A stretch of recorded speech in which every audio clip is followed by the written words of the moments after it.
ہے بڑی معروف یہ آئے مقدسہ ہے۔ اللہ تعالیٰ ارشاد فرماتے ہیں کہ بے شک صفا اور مروہ من شعائر اللہ، یہ اللہ کی نشانیوں میں سے ہے، یہ اللہ کی نشانیوں میں سے ہے۔ فمن حج البیت او اعتمر فلا جناح علیہ ان یطوف بہما، تو جو اس کے گھر کا حج یا عمرہ کرے اس پر کچھ گناہ نہیں ہے کہ یہ صفا اور مروہ کے چکر لگائے، صفا اور مروہ کے چکر لگائے۔ ومن تطوع خیرا، اور جو کوئی اپنی طرف سے بھلائی کرے فإن اللہ شاکر علیم، بے شک اللہ تعالیٰ نیکی کا بدلہ دینے والا اور خبردار ہے۔ یہ آیت مقدسہ ہے جناب، اس سے جو پچھلی آیات ہیں اس کے اندر اللہ تعالیٰ نے صبر کرنے والوں کے بارے میں بتایا کہ جو مسلمان صبر کرتا ہے اسے یہ جو ہے وہ نعمتیں اللہ تعالیٰ عطا فرمائے گا۔ آج کی جو آیات ہے اس کے اندر صبر کا ایک بڑا خوبصورت واقعہ ہے، اس کا ذکر اللہ تعالیٰ نے اشارتاً جو ہے وہ ہمیں ارشاد فرمایا۔ اب تمام دوستوں کو معلوم ہے کہ یہ جو صفا اور مروہ جو دو پہاڑیاں ہیں، اس کے درمیان جو مسلمان جاتے ہیں فریضہ حج ادا کرنے کے لیے، تو وہ وہاں پر 7 چکر لگاتے ہیں۔ کتنے چکر لگاتے ہیں؟ 7 چکر لگاتے ہیں۔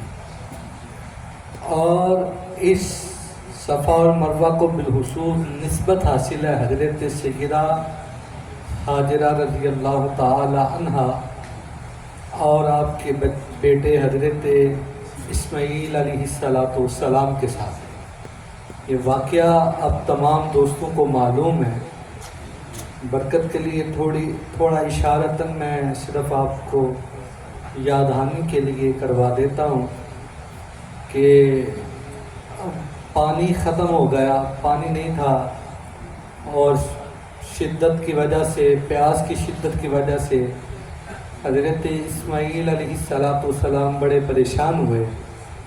تو آپ کی وہ جو کیفیت تھی، اس پریشانی کو دیکھ کر مائی صاحبہ صفا سے مروہ جو ہے وہ چکر لگائے، اور یہ 7 چکر لگائے۔ کتنے چکر لگائے جناب؟ 7 چکر لگائے۔ اور ماں تو پھر والدہ ہوتی ہے، 7 چکر لگائے اور زبان پہ کوئی شکوہ نہیں آیا، اللہ کی بارگاہ میں کوئی ایسا لفظ استعمال نہیں کیا، تو پھر وہ جو صبر کیا، وہ جو پریشانی تھی، اللہ تعالیٰ نے ایسا کرم کیا کہ حضرت اسماعیل علیہ السلام کے قدموں کے نیچے سے ہی اللہ نے پانی کا چشمہ جاری فرمایا، پانی کا چشمہ جو ہے وہ جاری فرما دیا۔ اب جب پانی کا چشمہ جاری ہو گیا تو آپ سب دوست وہ پیتے ہیں پانی، جو مسلمان جاتے ہیں عمرہ کرنے کے لیے، حج کرنے، آب زمزم کا پانی، اس کے اندر بڑی برکت ہے، بڑی شفا ہے۔ تو یہ وہ منظر تھا اور یہ وہ صبر تھا، اور اس صبر کے بدلے میں اللہ تعالیٰ نے ان کو یہ خوش سعادت اور یہ کارنامہ، یعنی کہ ایک معجزہ جو ہے وہ نمودار ہوا، اور زمین سے ہی، ان کے قدموں کے نیچے سے ہی اللہ نے پانی کا چشمہ جو ہے وہ جاری فرما دیا۔ ٹھیک ہے، اب یہ دین کا حصہ بن گئے، دین کا حصہ بن گئے۔ یہاں پر بڑی خاص بات یہ ہے کہ اس واقعہ سے یہ بھی معلوم ہوتا ہے کہ جس چیز کو نسبت صالحین سے ہو جائے نا، نیک لوگوں کے ساتھ ہو جائے، اللہ اس چیز کے اندر بھی خیر و برکت ڈال دیتا ہے۔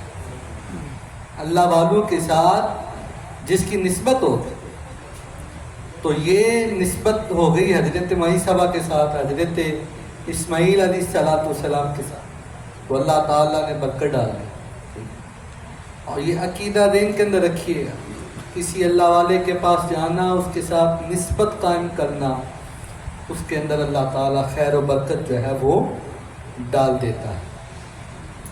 اور یہ جو فریضہ حج ادا کرنے کے لیے مسلمان جاتے ہیں، یہ ذہن کے اندر رکھنا ہے کہ یہ 7 چکر لگانا واجب ہے۔ کیا ہے جناب؟ واجب ہے، ضروری ہے۔ اگر نہ لگائیں گے تو دم لازم آئے گا، جو ہے وہ قربانی دینا جو ہے وہ پھر ضروری ہے۔ تو اس لیے یہ چکر لگانا جو ہے وہ ضروری ہے۔ جب چکر لگاتے ہیں تو وہ مائی صاحبہ کی وہ یاد جو ہے وہ تازہ ہو جاتی ہے۔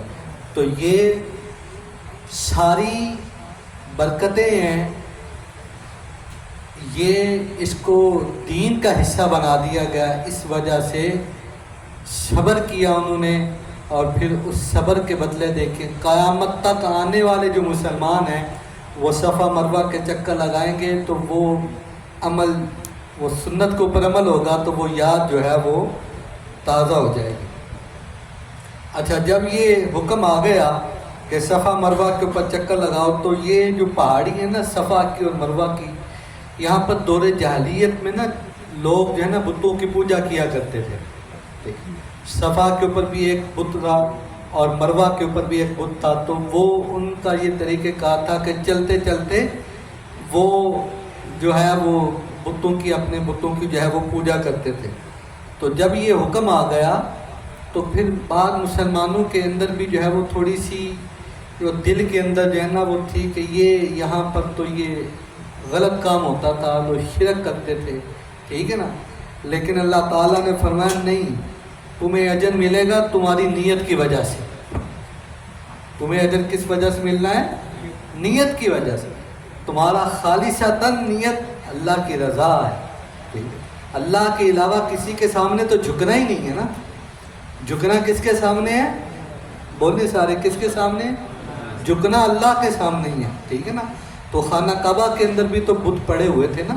تو جب فتح مکہ کے اوپر اللہ نے رسول اللہ صلی اللہ علیہ وآلہ وسلم کے ذریعے مسلمانوں کو فتح عطا فرمائی، تو سرکار نے اپنے دستے مبارک سے بتوں کو جو ہے وہ نیچے گرایا، ٹھیک ہے نا۔ تو یہ آیت مبارکہ ہے، تو اس کے اندر ومن تطوع خیرا، ٹھیک ہے نا، نیکی کا کام تمہارے خالصتاً نیت کے ساتھ ہے، ٹھیک ہے۔ صفا اور مروہ کی جو تم نے عبادت کرنی ہے، یہ اللہ نے تمہیں حکم دیا ہے۔ کس نے حکم دیا ہے؟